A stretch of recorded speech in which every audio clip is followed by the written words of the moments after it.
dostumuz, arkadaşımız, bir gün görmesek özlüyoruz zaten. Sevgili Onur Akay'la buluştuk yine.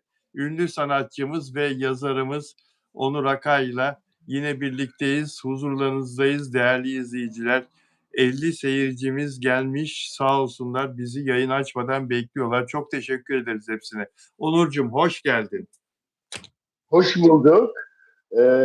Bilal Özcan TV'de olmak çok güzel. Ben de sizleri özlüyorum Bilal abicim. Bir gün olmasa keşke her gün canlı yayınımız olsa ama işte farklı farklı kişilerin de yayında olması lazım. İzlediğim çok güzel yayınlar yapıyorsunuz.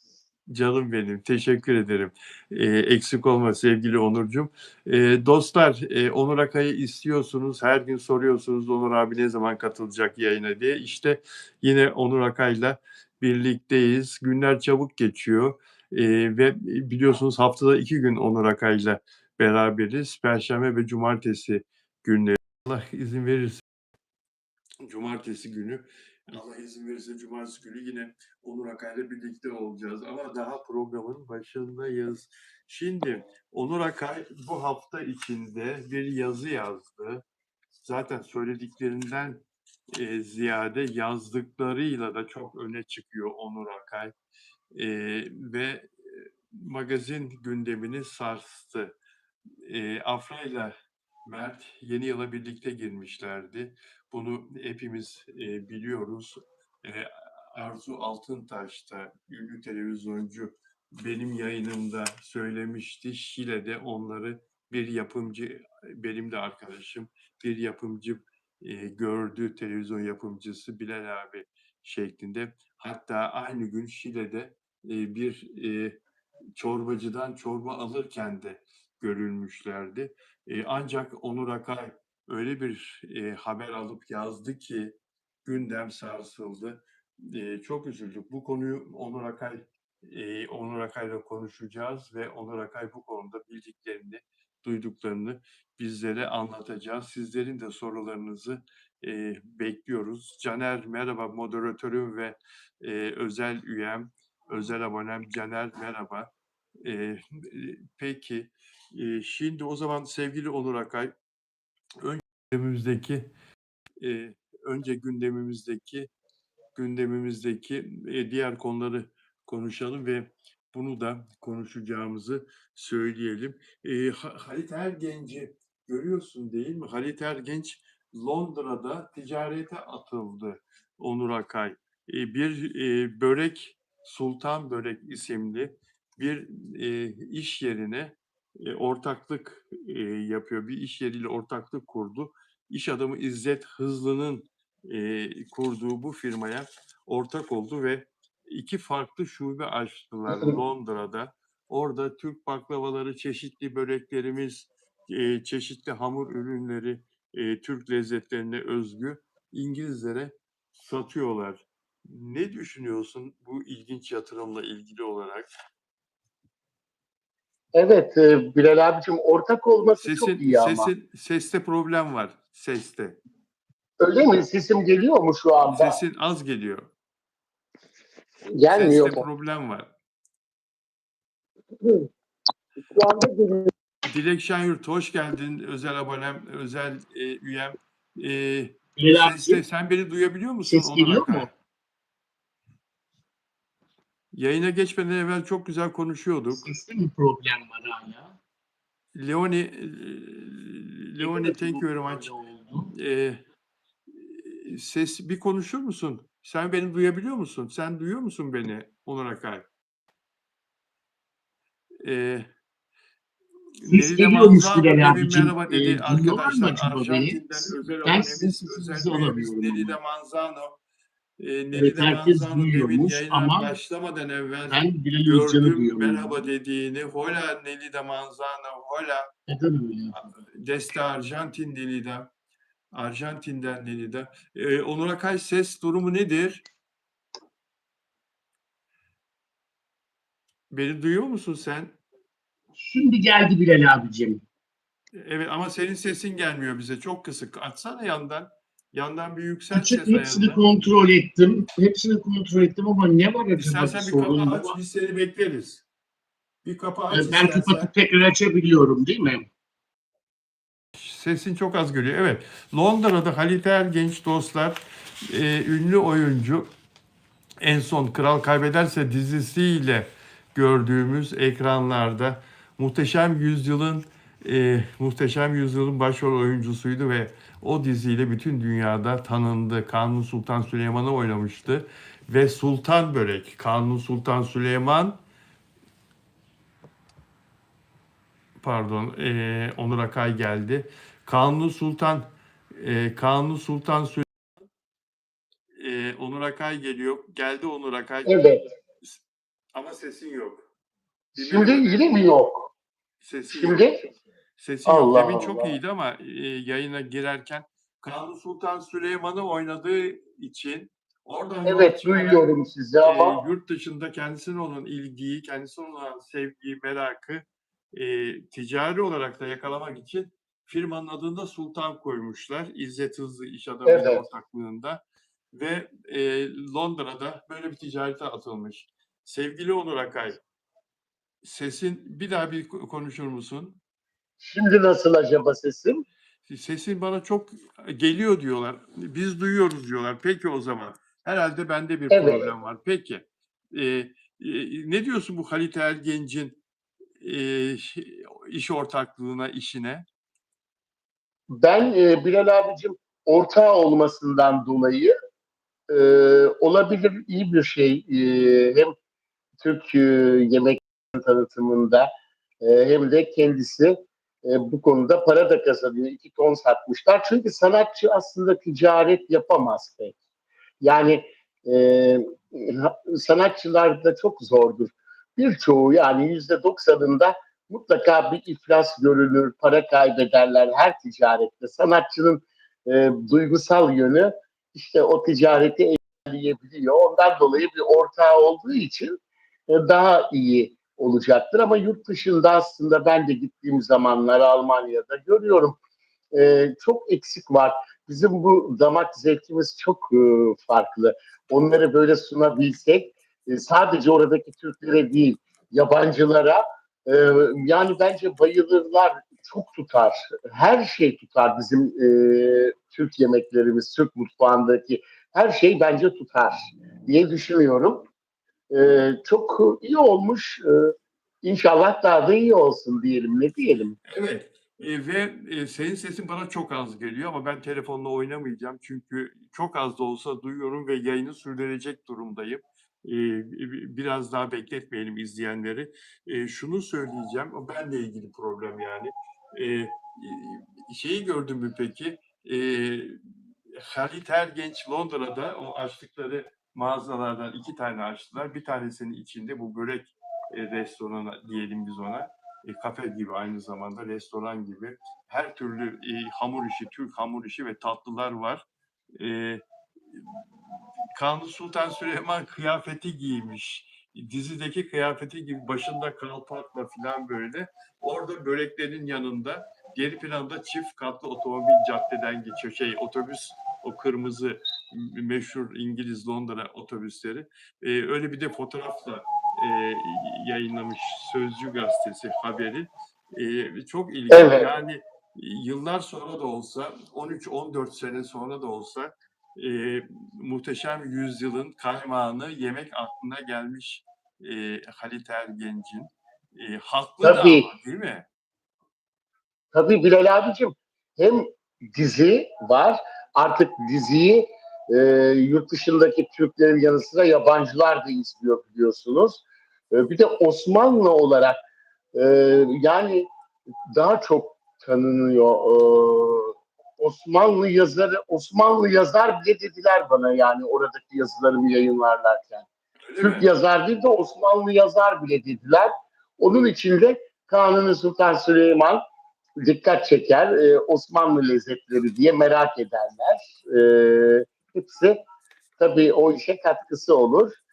E, Börek ve tatlı çeşitleri değil mi? Baklavalar da vardır kesin. Var. Ama su böreği de olmalı. Evet.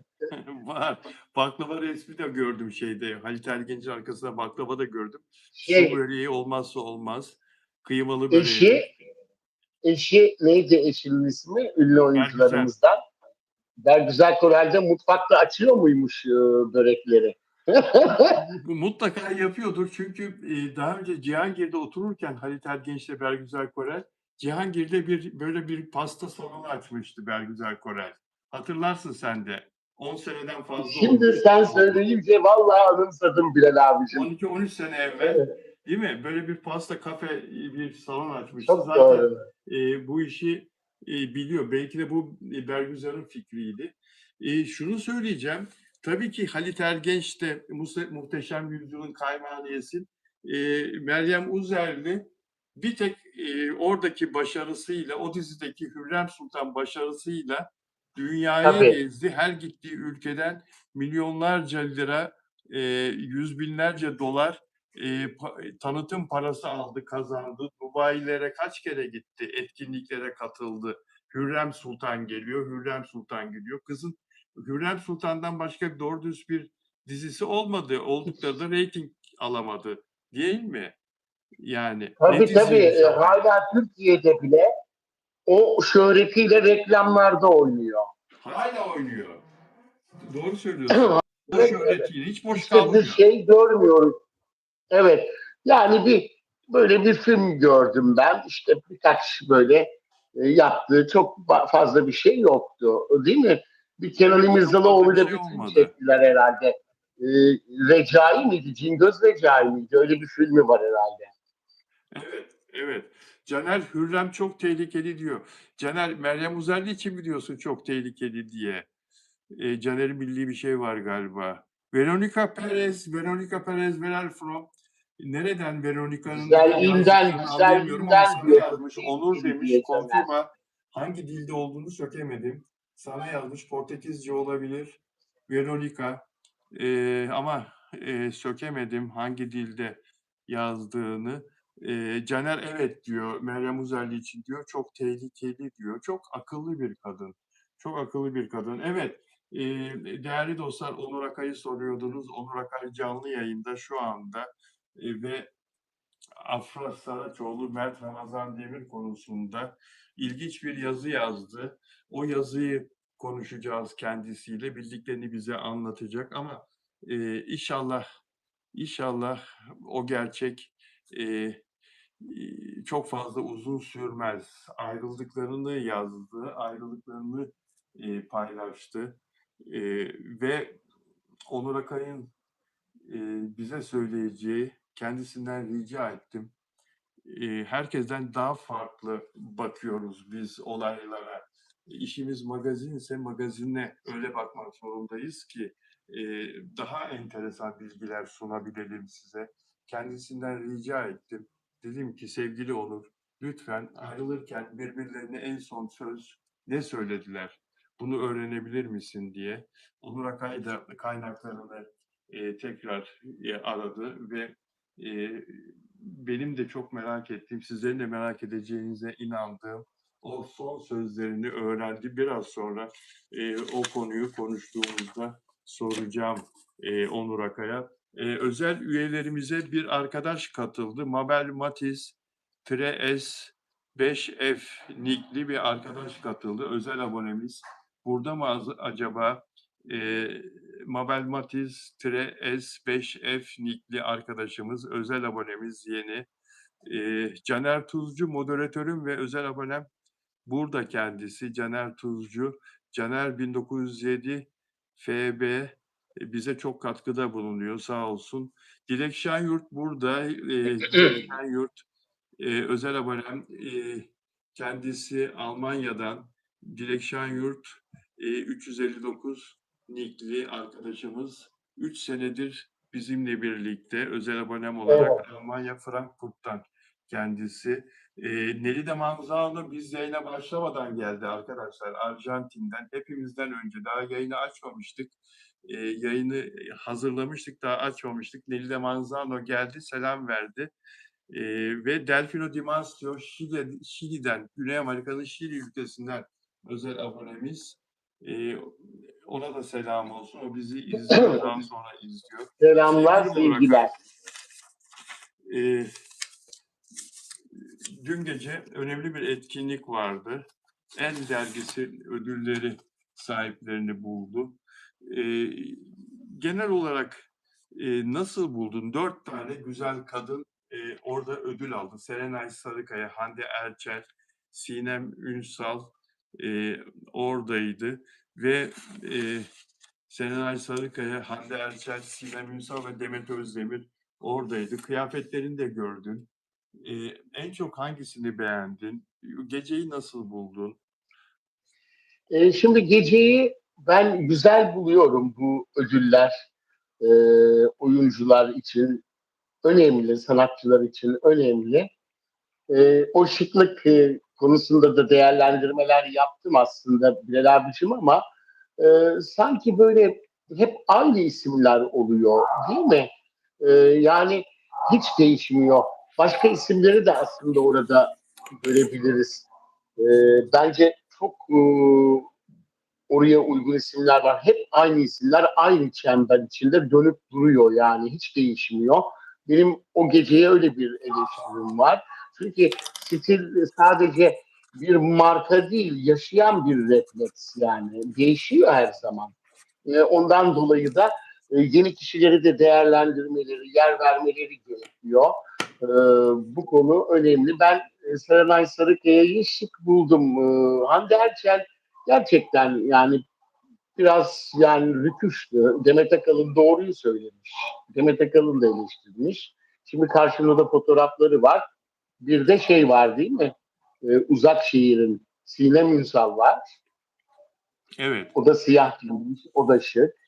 Demet Özdemir de çok şık. Yani bence en şık Demet Özdemir olmuş. Kırmızı 49'u var. İddialı Serenay Sarıkaya.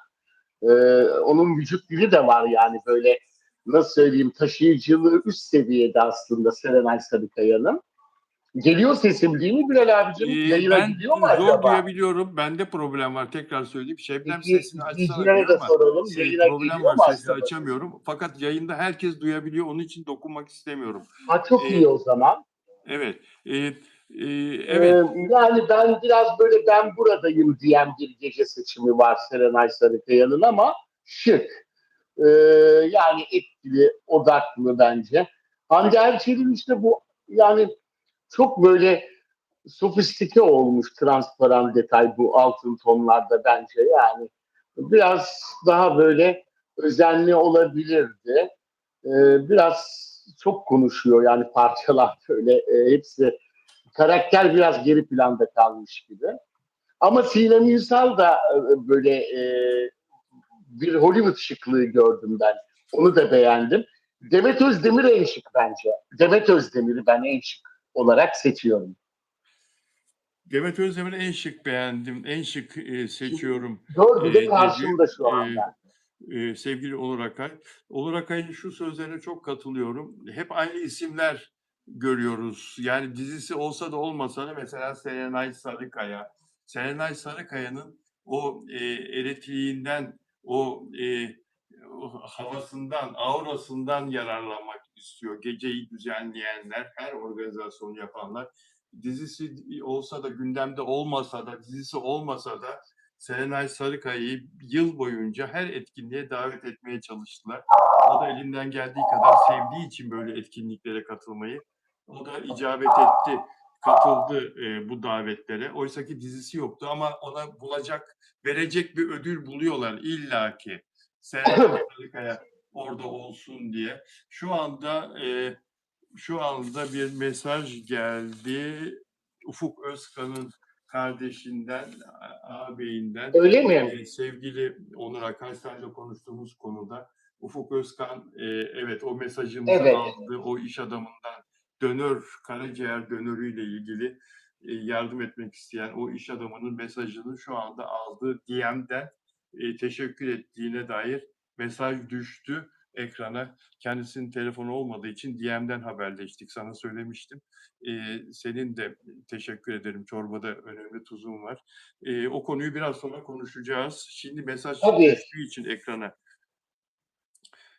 söyledim. Evet, yani Serenay Sarıkaya illa bir verecek ödül buluyorlar. Bu gecede de yine yılın el kızı, el dergisi, yılın el kızı, bizim kızımız demek istemişler. Bir ödül versinler de Serenay'a. Yılın stil Yani sahibi kadın oyuncusu Hande Erçel ama bugünkü stili katılıyorum sana. Dün geceki stili hiç iyi değildi giydiği. Yani evet, o hiç, ucube bir kıyafetti. Yılın TV performansı kadın ödülü Sinem Ünsal. Sinem Ünsal'ın hakkıydı.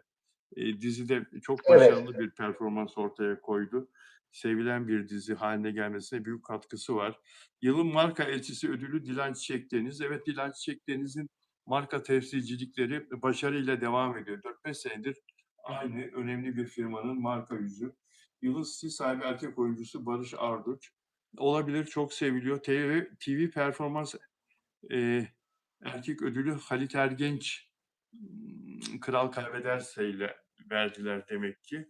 Yılın stil keşfi Serra Arıtürk, dijital performans ödülü Giray Altınok. Giray Altınok'u çok daha önemli bir şekilde öne çıkarmaları gerekirdi bu ödül gecesinde diye düşünüyorum. Yılın oyuncusu da ödülü de verebilirlerdi Giray Altınok'a. Çok başarılı bir sene geçirdi. Eee Çok. Serenay Sarıkaya, sevgili Onur Akay, görüştüğüm 2 sinema filmi var dedi. Herkes ondan dizi bekliyor. Serenay Sarıkaya parçalandığım bir yıl oldu dedi. Bu şeyle ilgili bir şey söylemek istiyorum. İyi bakabildin mi o görüntüye? Eee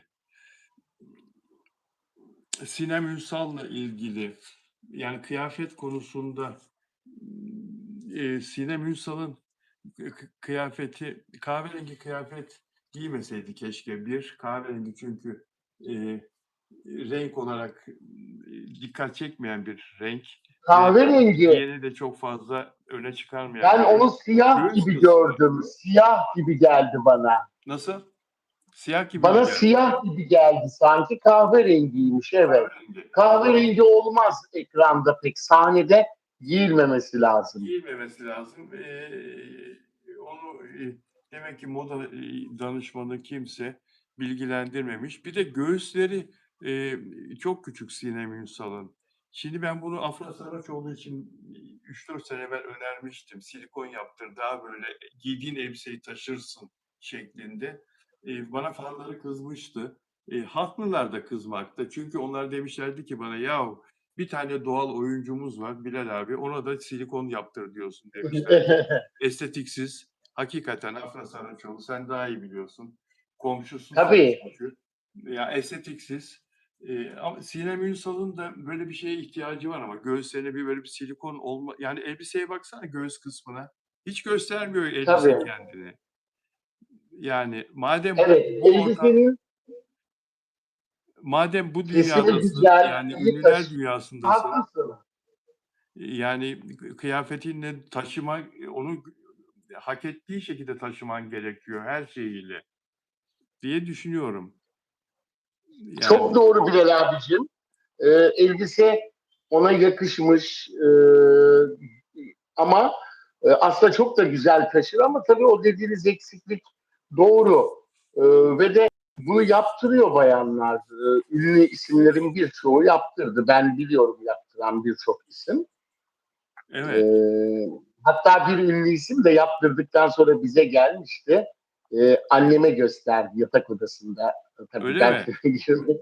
evet, Ortaköy'deki evde nasıl olmuş diye. Annem küçüklüğünden beri onu da bilir. Çok ünlü bir isim. Öyle yani, yaptıran çok. Yaptırabilirler tabii, kendi tercihleri. Evet, yani iş için, bak iş için diyor, başka bir şey için demiyorum. Anlatabiliyor muyum? Çünkü işi bu. Şık gözükmek, her şeyiyle dört dörtlük vücudunun bütün hatlarıyla ortaya çıkması, yani şıklık anlamında söylüyorum. Başka bir şey anlamında değil, yanlış anlaşılmasın. Bazıları, bazı kadınlar yaptırıyor. İşte kocasına daha cinsel açıdan daha çekici gözükmek için filan. Bu konu o konu değil. Benim söylemek istediğim o konu değil. Yani zaten biz öyle şeyleri konuşmamıza hiç gerek yok. Hande Erçel ile Serenay Tabii, Sarıkaya'nın danslarını gördün mü? Yan yana dans ediyorlar gecenin gördüm, ilerleyen gördüm. saatlerinde. Evet, çok Aklıma böyle sempatik, sempatik, aklıma çok güzel. Pardon, affedersin. Aklıma Kerem Bürsin geldi.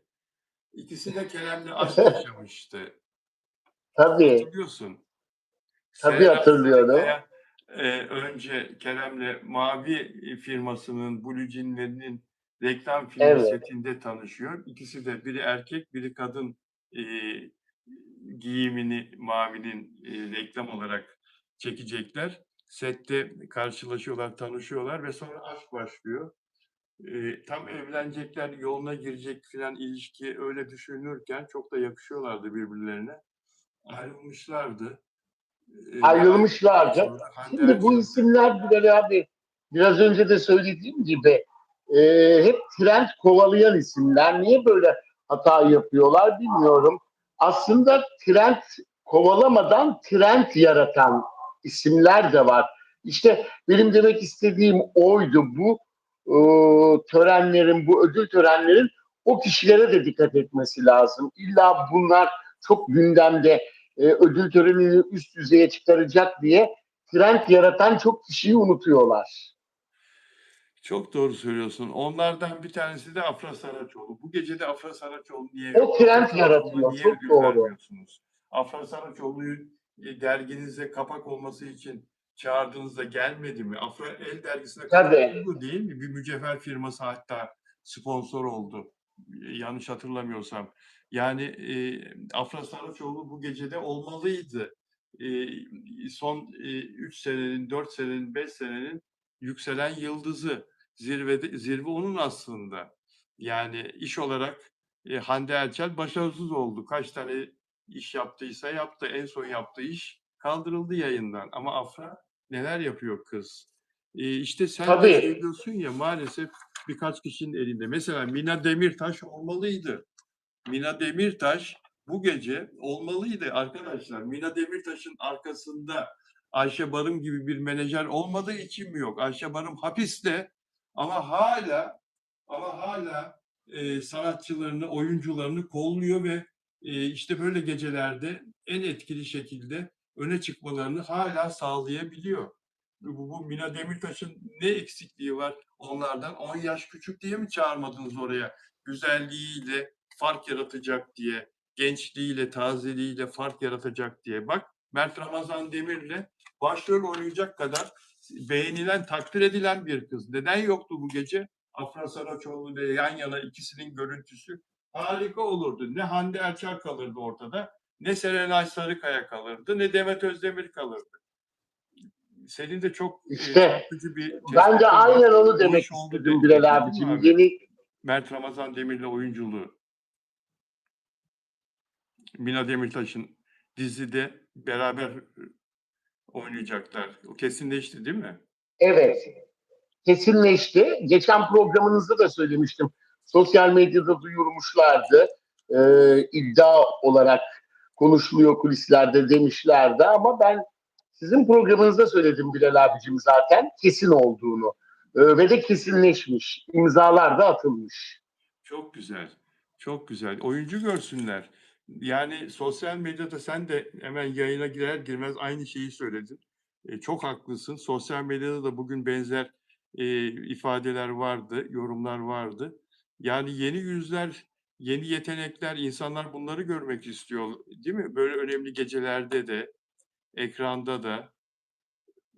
Yani o yüzden Mina Demirtaş'ın böyle bir etkinlikte ve ödül de verebilirdiniz kıza yani. Kız nasıl ekranda nasıl başarılıydı, değil mi? Özcan Deniz'de olan dizisinde.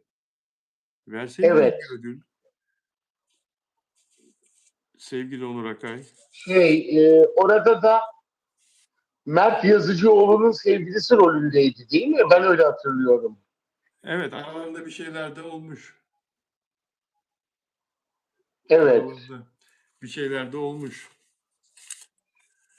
Vallahi şimdi de geliyor Mert Ramazan Demir'e. Pardon, anlayamadım ses az geldiği için. Ne dedin? Mert Şimdi Ramazan. de Mert Ramazan Demir'e geliyor. Mert Evet, Yazıcıoğlu'ndan. evet. Mert Ramazan Demir'e geliyor şimdi de. Ee, Mina Demirtaş olmasın bir şey ama ya. Özel hayatlarında bir şey olmasın ya. Olmaz olmaz sanmıyorum. Yani onu bilemeyiz tabii de ben barışırlar diye ümit ediyorum hala. Evet, o konuyu konuşacağız seninle. herkes merak ediyor. O haberi herkes merak ediyor. Bu Ufuk Özkan, oyuncu Ufuk Özkan, sevgili arkadaşımız, ne yazık ki karaciğer yetmezliğiyle mücadele ediyor. Onur Akay nereye gittin? Onur Akay, evet Onur Akay bir ara kayboldun. İnternetle ilgili bir sorun yaşandı herhalde. Bilal abicim. Herhalde. Ufuk Özkan karaciğer yetmezliğiyle mücadele ediyor ve karaciğer nakli gerekiyor kendisine. Hastanede tedavi görüyor şu anda ve karaciğer nakli için donör aranıyor. İnşallah bulunur. İnşallah karaciğer nakli gerçekleşir ve hayata tutunur. Yoksa hakikaten kritik bir dönem yaşıyor doktorların söylediğine göre. Ve İnşallah. bir iş adamı da ona destek olmak istedi. Donör bulma konusunda da seninle de temas kurmaya çalıştılar. İnşallah o iş adamının da bir faydası dokunur kendisine donör bulma konusunda. İnşallah Bilal abicim, daha önce de e, böyle bir o hastaneyle ilgili bilgileri varmış. Siz de kardeşine ulaştırdınız. Ben de değerli sanatçı Gönül Pekşen'den duydum. Gönül Pekşen beni aradı. Sizi de aramış. Evet. Asistanınızla konuşmuş. Onun da emeği oldu. Gönül Hanım'a da teşekkür edelim. Çok teşekkür ederiz Gönül Hanım'a da. Johnny Jolker Fransa Strasbourg'dan selamlar diyor Onur Akay. Johnny Jolker'a biz buradan selam yollayalım. Ve Türkiye'nin her tarafından, dünyanın her tarafından bizi izleyen dostlarımıza hepsine selamlarımızı yolluyoruz arkadaşlar. Abi dizisini bölümünü izledin herhalde. Abi dizisinin nasıl buldun diziyi, Abi dizisini? Çok akıcıydı, sürükleyiciydi Bilal abicim. Sürükleyiciydi değil mi? Tabii reytingleri de çok yüksek gelmiş. Çok Yani yüksek. teknik olarak, senaryo olarak beğendim. Mesela Hande Erçel'le Barış Arduç'un dizisi Evet. Evet. Onur Akay bekleniyor. Bir kopma daha oldu Onur Akay. niye böyle oldu internet acaba? Ama şu anda iyi. Hande Erçel'le Barış Arduç'un dizisini izlerken ilk bölümde ne biçim birdenbire sıkıldık. Yani diziye böyle içine giremedik, konuya hakim olamadık. Zaten de reytingleri de sallandı. Ama ilk dakikadan itibaren çekti yani abi dizisi. Afra'nın güzelliği, oyunculuğu, muhteşem bir oyunculuğu var. Kenan İmirzalıoğlu'nun artık ustalaşmış o oyunculuğu. Senaryo ekibi, teknik, çekimler her şey birbirini tamamlamış. Evet. Peki ikisinin yakınlaşmasını nasıl buldun? Yani anlaşılıyor ki ikisi arasında bir özel ilişki başlayacak ilerleyen bölümlerde. İki başrol Tabii. oyuncusu hakkında. Halbuki böyle olmayacağı söylenmişti. Bizzat Afra Saraçoğlu tarafından ima edilmişti. Kapıl kapıl olmayacak şeklinde bir şey söylemişti Afra Saraçoğlu. Ama bunun aksi sahneler gördük. Bunun aksi replikler gördük. Bunun aksini bizde uyandıracak. Ne diyorsun? Yani aşk yaşanır mı ikisi arasında sence dizide karakterler arasında? Kesinlikle yaşanacak Bilal abicim. Çünkü senaryoda varmış. Değiştirmişler. Afra Saraçoğlu'yla Mert Ramazan Demir'in bu büyük aşkı ve fanlarının tepkisini bildikleri için aslında ilk bölümden normalde böyle bir aşk yaşamış olsaydı Afra Saraçoğlu ilk bölümde öpüşme sahnesi bile olacakmış. Her şeyi değiştirmişler. İlk bölümde öpüşme sahnesi olsaydı herhalde fanlar yıkardı ortalığı ya. Evet yani Öpüşecekler diyorsun ama değil mi? Olmasın ya, öpüşmesinler ya. Öpüşecekler mi diyorsun? Afra Saraçoğlu'yla, Kenan İmirzalıoğlu karakterleri, canlandırdıkları karakterler öpüşecek mi diyorsun? Ama bu adamlar, kadınla adam öpüşecek ya. Afra ile Kenan öpüşmüş olacak. Yani öpüşecekler mi diyorsun? Tabii yani. Bilal abicim ses geliyor mu acaba? Sesin bana geliyor. Geliyor, az geliyor. Evet. Geliyor. Az geliyor bana, Yani ama genelde de geliyor oyuncu olması lazım. Peki, yani tabii öpüşürlerse. Mert Ramazan Demir'le biz şimdi görmeye alıştık. Evet, evet. Kenan İmirzalıoğlu hiçbir dizide öpüşmedi diyor. Gülseren dedi ki Kenan İmirzalıoğlu hiçbir dizide öpüşmedi dedi. Gülseren arkadaşımız Kenan İmirzalıoğlu'nun çok sıkı fanı galiba. Hiçbir dizide öpüşmedi dedi. Caner diyor ki Tabii, özel abonem Kenan karısına sadık adam öpse bile oyun içi olur bir şey olmaz diyor. Bir şey tabii. olmaz merak etmeyin diyor Caner. Öpse Yani ay zaten o izlemem öyle bir şey sahneyi olursa diyor kaldırdılar. Aysel. Ay Kenan'ım öpmez diyor Nur Hayat. Kenan'ım öpmez. Onların işi bu diyor Dilek Şenyurt diğer özel abone. Gülseren bütün Doğru. dizileri izledim. Hepsini izledim. Kenan İmirzalıoğlu hiç öpmedi diyor kimseyi. Afra Saraçoğlu gelirse karşısına öper mi öpmez mi? Onur Akay ne diyorsun? Bence öper, öpmek ister. Bak gördünüz mü tecrübe konuşuyor. Bence öper diyor. Ama Evet. bu iyi oldu Gülseren'in bunu söylemesi. Biz de bunu Kıvanç Tatlıtuğ hatırlatırız bile Kenan'a. Afra Saraçoğlu'yla oynamak istemiş. Kenan İmirzalıoğlu, Kenan İmirzalıoğlu'yla şimdi anlaşmalar yapıldı. Uzun süredir çalışıyor. Aslında Kıvanç Tatlıtuğ Afra Saraçoğlu'yla oynamak istiyormuş. Ben duydum bunu. Kıvanç Tatlıtuğ Afra Saraçoğlu'yla oynamak istiyormuş. Ben duydum diyor Onur Akay. Sıraya girdiler canım sıraya girdiler Afra Saraçoğlu'yla Tabii. dizi çekebilmek için. Artık Kenan'la da şeyle de Kıvanç Tatlıtuğ'la da bir sinema filmi çeker. Vakti yok çünkü kadının. Olabilir. Belki olabilir. Mert Ramazan Demir'le oynamak isteyen de çok sayıda zaten. Hande Erçel de en başta geliyor. Hande Erçel en başta. Hande Erçel'e aşk hayatınız nasıl gidiyor diye sordular bu El dergisi gecesinde. Ay konuşmayacağım dedi, konuşmadı. Ay tamam dedi, konuşmadı gitti. Halbuki o ilk günlerde Londra'dan dönüşte, Londra'da başlamıştı ya Onur Güven Atam'la ilişkileri. Ağzı kulaklarındaydı. Havalimanında sorulara cevap vermişti özel ilişkisiyle ilgili. Şimdi kaçtı. Neden öyle yapmış olabilir sence? Neden bir şey söylemedi şimdi sence? Yani onu bilemiyorum ama Bilal abicim aşklarıyla ilgili benim aldığım duyumlar çok iyi gidiyormuş. Çok iyi Yani gidiyor. baya baya mutlularmış. Bayağı mutlular. Bayağı ama Evet. Mert Ramazan Demir'le partner olmasın da Hande Erçel. İstiyormuş ama Tabii değil mi? onu bilemeyiz. Yapımcının belki sevgilisi yani ne isterse kabul edebilir ama proje de önemli tabii. Evet, proje de önemli. Peki bu Abi dizisinde halay çekmişlerdi ya Afra Saraçoğlu'yla Çağla karakteriyle Doğan karakteri Kenan İmirzalıoğlu halaya Evet. girmişlerdi ya. Halaydan çıkınca Çağla dedi ki Doğan karakterine enerjinize yetişmek mümkün değil dedi. Enerjinize yetişmek mümkün değil dedi Onur Akan.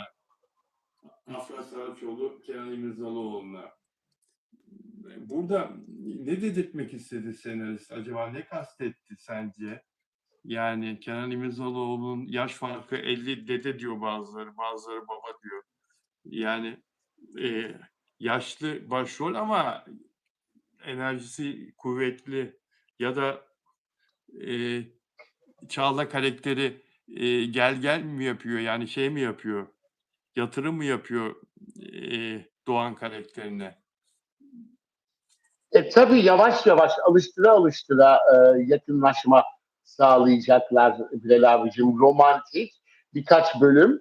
İşte o Afra'nın da böyle onun için hani çok, birlikte bir arada olacağımız bir dizi değil demesi de ondan da hep alıştırmak için. Sonradan bakalım ölçecekler e, ilgiyi, tepkiyi, reytingi. Ona göre senaryonun gerektiği gibi uygulayacaklarmış. Yani benim bu içeriden aldığım böyle bir duyumlar var. Onur Akay'ın yorumu harika. Peki şöyle bir söz vardı, replik vardı. Şimdi bu o restoranda kız arkadaşıyla Afra Saraçoğlu geldi oturdu. Kenan İmirzalıoğlu da Melek'le kız kardeşiyle dizideki geldi oturdu. Yanına da işte bekarlık gecesini kutlayan gençler oturdu. O gece orada bir replik var. Kız arkadaşının, Afra Saraçoğlu kız arkadaşının. Kenan İmirzalıoğlu'nu gösterdi yan masada Afra'ya. Olgun erkek severiz, sarar sarmalar repliği. Bu da aynı nedenle mi? Bu da aynı nedenle mi? Afra Saraçoğlu böyle yaptı. Kenan İmirzalıoğlu'nu gösterdi. Halbuki Kenan İmirzalıoğlu Afra'ya göre orada 20 yaş fark var. 27 yaş fark var arada. Tamam olgun dedi. Bak hani olgun adam ya senden çok büyük ama dedi. Bak fena değil gibi. Sonra olgun erkek severiz sarar sarmalar dedi. Ve bunu deyince ben şuur altımda Kenan İmirzalıoğlu yatakta Afra Saraçoğlu'na sarılmış. Hakikaten gözümün önüne bu geldi yani. Bunu düşünelim diye mi bu repliği söylettiler?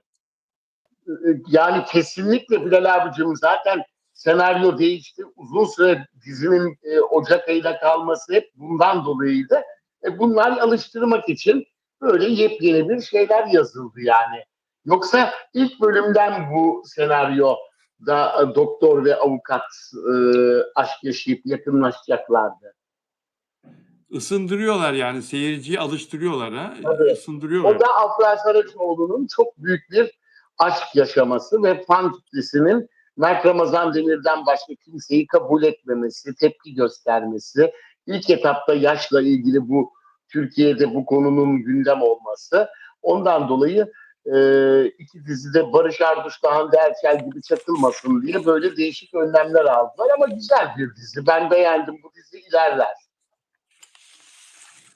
Yani ikinci bölümde, üçüncü bölümde yakınlaşma daha bir böyle şey olacak, ciddileşecek. Yani daha böyle bir yakın olacaklar. Bunu alıştırıyorlar bize diyorsun. Acaba ters yani böyle yaparlar ya birden sol gösterip sağ vururlar. Birdenbire Kenan İmirzalıoğlu İzmir'e gidecek. O da şeyin avukatı, Holding'in. Oradaki avukatların başı olana aşık olmasın bir de. He, he. Bir de Kenan Öpsün ne demek ya? Mavi. Meral bir de Kenan Öpsün demiş. Şey diyor herhalde dizilerde Afra Saraçoğlu öpüştü. Bir de Kenan Öpsün. Ya oyunculukları bizi ilgilendirmez. Oyuncu olarak öpüşürler tamam da yani. e, Orada avukat var ya Bilal abicim, avukat. evet. Hani Afra Saraçoğlu oraya yani Çağla karakteri gittiğinde onunla görüşecekti de yanlışlıkla Evet evet. e, Evet evet. doktor beni ona aşık olmasın bir de sağ gösterip sağ vurmasınlar. Olmasın ya. Olabilir. Her şey olabilir. Her şey olabilir. Her şey olabilir. Evet. Olabilir, doğru söylüyorsun. Dilek Şahyurt özel abonem ben diyor çok beğendim Abi dizisini diyor. O genç avukat diyor bak Stoak senin söylediğini destekliyor. Serkay Tütüncü'ye Gülseren de Serkay Tütüncü yazdı. Serkay Tütüncü'ye Evet. yazmasınlar diyor. Evet. Zeynep Sonra Aslı doktor bey sevgilisi diye de gidecek çünkü. Dilek Şahyurt İzmir'e hatırlattı. gidecek doktor. Efendim bir daha söylesene. İzmir'e gidecek doktor bey. İzmir'e Dönecek. gidecek. Çağla Avukat Hanım da şeyde kalacak, Holding'de. Belki onların arasında bir aşk başlar.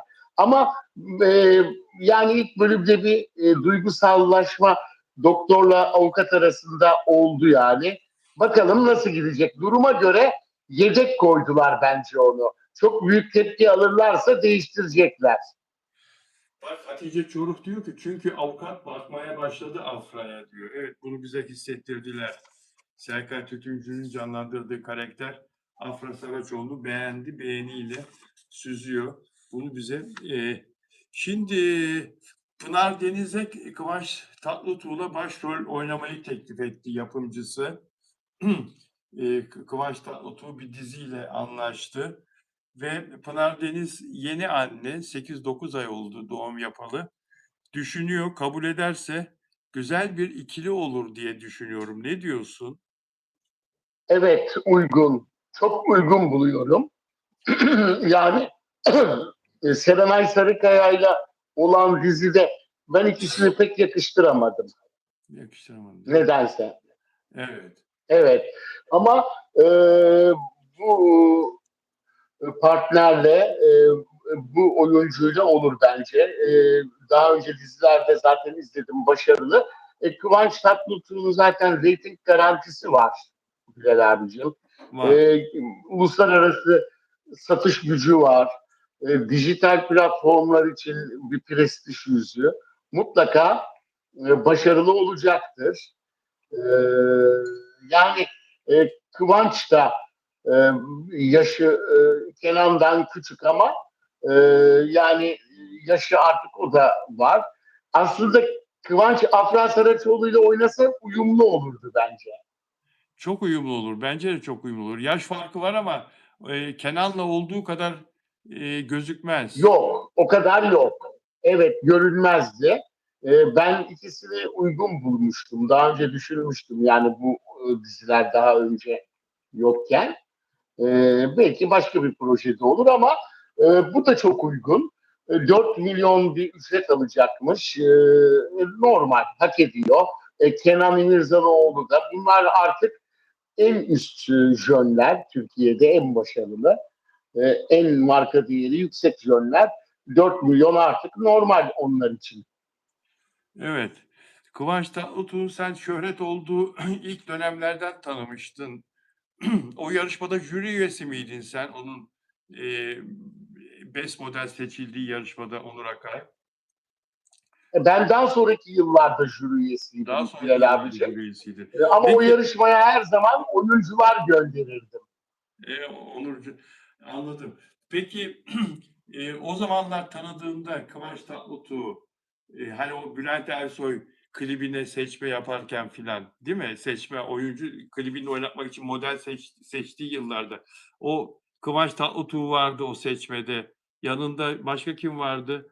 Bugünkü yıldızlardan Fahri Evcen'in eşi Burak Özçivit vardı orada o seçmede.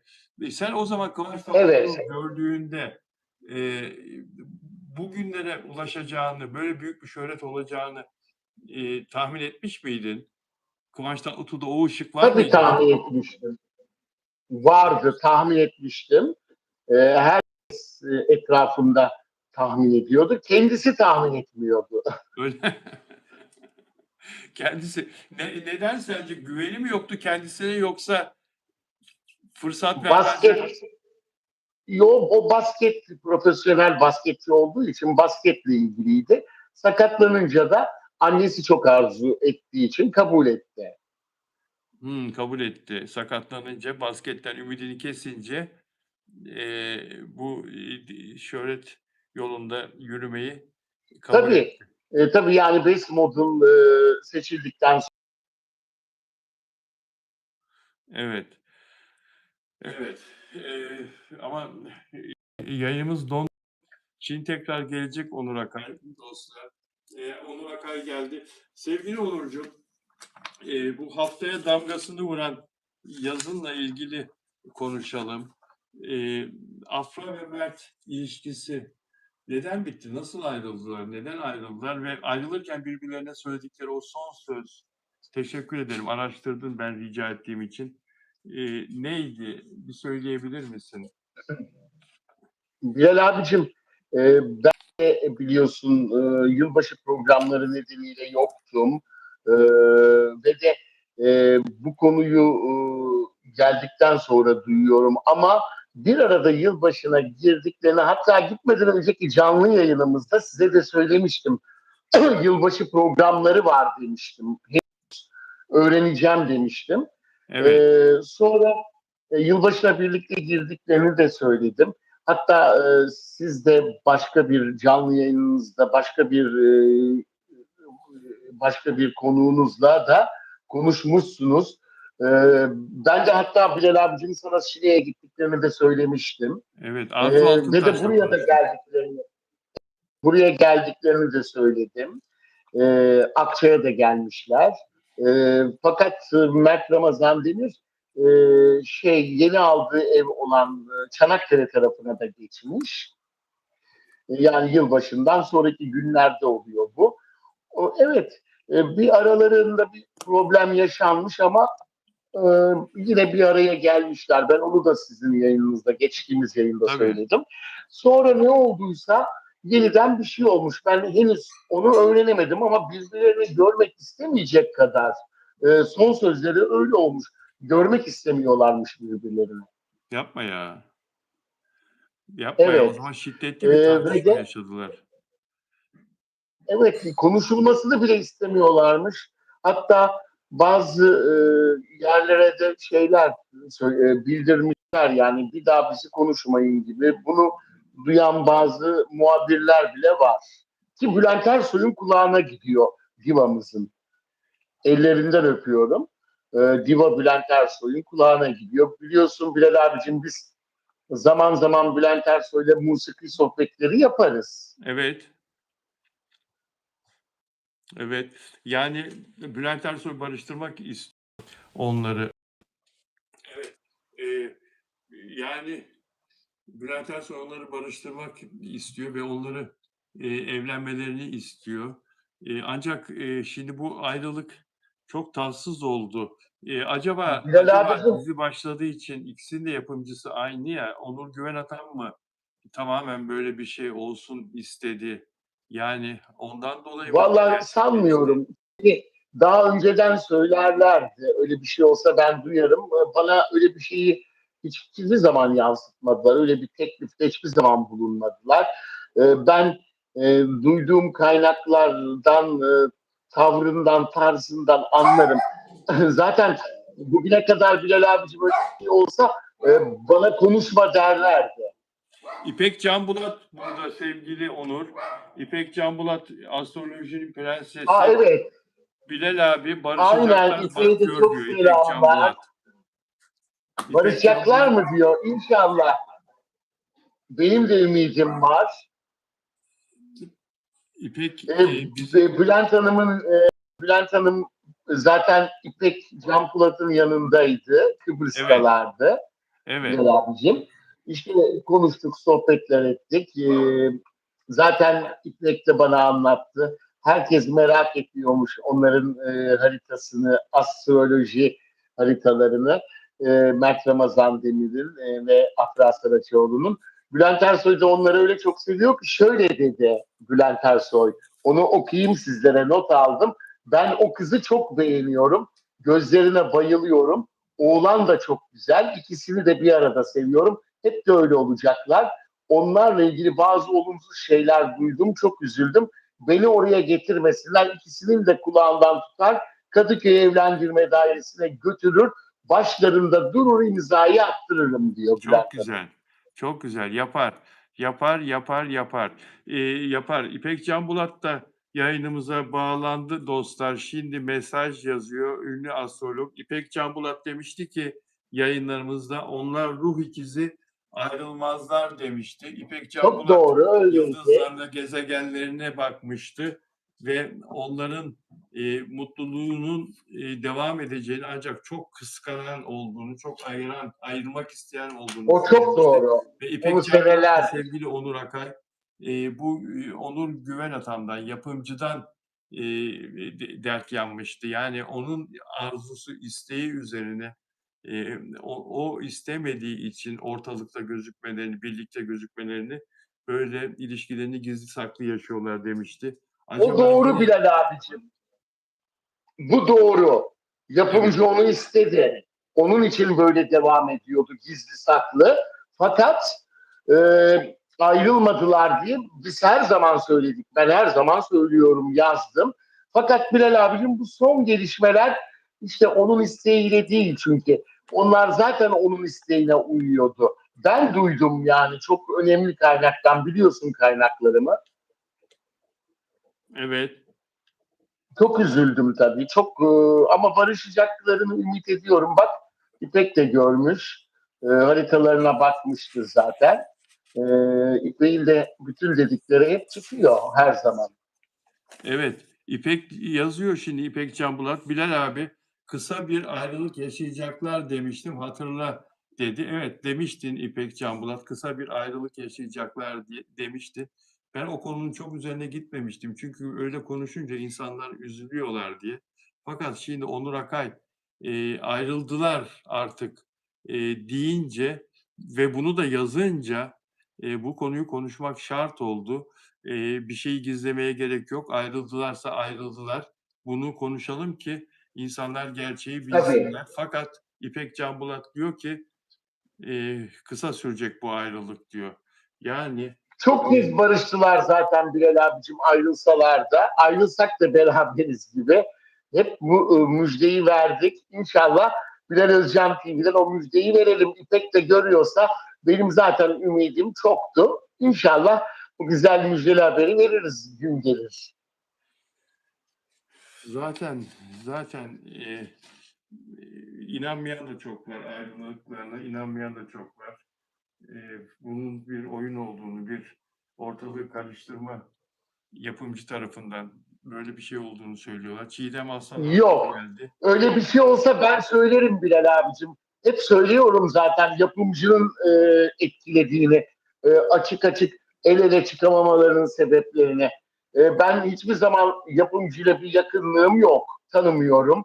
Yan yana gelmişliğim yok. Sadece sette oyuncular arasında ve yakın çevrelerinde tanıdıklarım fazla Afra'yla ve yakın çevresinde. Evet ve Abdülcelil Bey, Mert Ramazan Demir'in babası Afra Saraçoğlu takip etmeye devam ediyor arkadaşlar. Onu yazıyor. Takipçilerimiz kontrol etmişler. Bu sefer yapımcı değildir diyor Dilek Şenyurt özel abonem. Onur Bey Değil. hep doğruları söyledi diyor. Onur Akay hep doğruları söyler zaten arkadaşlar. Eee, Onur bu konuda son bir şey daha söyle ne olur ya. Yani hiçbir ümit ışığı yok yoksa yani ümit ışığı Şimdi var mı? Bilal Takip abicim ben edilmeyen. ayrılma sebeplerini henüz öğrenemedim. Evet. Ayrılma sebeplerini. Ayrılma sebeplerini henüz öğrenemedim. Onur Akay bu arada. Ama donuyor geri gelir yine. Geri geldi Onur Akay. Ayrılma sebeplerini öğrenemedin diyorsun ha? Öyle bir sebep varsa yani bu bir yapım onur şeyi oyunu değilse, yapım oyunu değilse İpek Canbulat kırmızı kalpler yolladı. Eee, peki değerli dostlar beğenirseniz, beğen yaparsanız mutlu edersiniz bizi. Yayını izleyen dostlar ve abone olmadan izleyen arkadaşlar abone olursanız sevinirim. Ve yayını da paylaşırsanız daha çok sevinirim. Lütfen yayının altına Bilal yorum da abicim, yazın, videonun altına yorum da yazın. Sevgili Onur Akay, sana doyum olmuyor. Bu konu daha çok konuşulur ve konuşacağız bu konuyu. tabii Yarın günlerden konuşacağız. cuma, yarın İpek Can Bulat'la yayınımız. Ünlü astrolog, astrolojinin prensesi Lütfiye Hanım Mert'i takip ediyor diyor Ayşe Gök. Evet, anneler babalar birbirlerini takip ediyorlar ya. O zaman Ediyorlar. enseyi karartmamak lazım. Anneler babalar birbirlerini takip ediyorlar. Onlarla ilgili bir şey değil zaten Bilal abicim. Değil tabii. Ama Artık aralarında ne yaşadılarsa onu öğreneceğim cumartesi gününe. lütfen öğren ya. Lütfen öğren sevgili Evet. Onur Akay. Bu konuda senin istihbaratına güveniyorum. Elif dua edecek. Elif Nur Çetin Kandil günü dua edelim. Evet, Kandil günü dua etsin herkes de. Afram yine bir gelsin. Evet, evet. Peki. Onlar Herkesin çok kandilini kez kutluyorum. söyledi birbirimizi görmek istemiyoruz diye ama yapamadılar. Onlar birbirini görmeden yapamaz bence. Benim düşüncem o. Bu kandilde de Afram zaten dua eder. Onların duaları da kabul olur. Yarın İpek görür, bakar haritaya. Evet İpek ya. Anlatır İpek ya. sizlere Sen bu canlı yayında. geceden Ben de bak olur mu? cumartesi günü inşallah öğreneceğim. Keşke müjde verebilsek. Tabii tekrar barıştılar diye. Ama ben de öyle hislerim var Bilal abicim. Ee, Yani ikisi de birbirine çok deli gibi aşık. Onu biliyoruz zaten hepimiz. Peki Onur Akay. Çok teşekkür ediyorum sevgili Onur Akay. Renk kattın. Ben teşekkür ediyorum. Herkesin de kandili mübarek olsun. Nice sağlıklı, mutlu, sevdikleriyle beraber kandiller dilerim Bilal abicim. Bütün Canım. izleyicilerinize sevgi ve saygılarım. Canım ben de senin kandilini kutluyorum ve izleyenlerimizin kandilini mübarek olsun diyorum.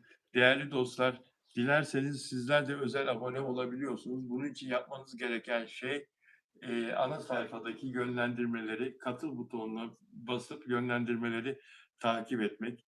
E, Beğen yaparsanız da sevindirirsiniz bizleri ve abone olursanız olmayan arkadaşlar mutlu oluruz. Hepinize iyi kandiller, iyi akşamlar tekrar. Görüşmek üzere. İnşallah. Sevgiler Onur.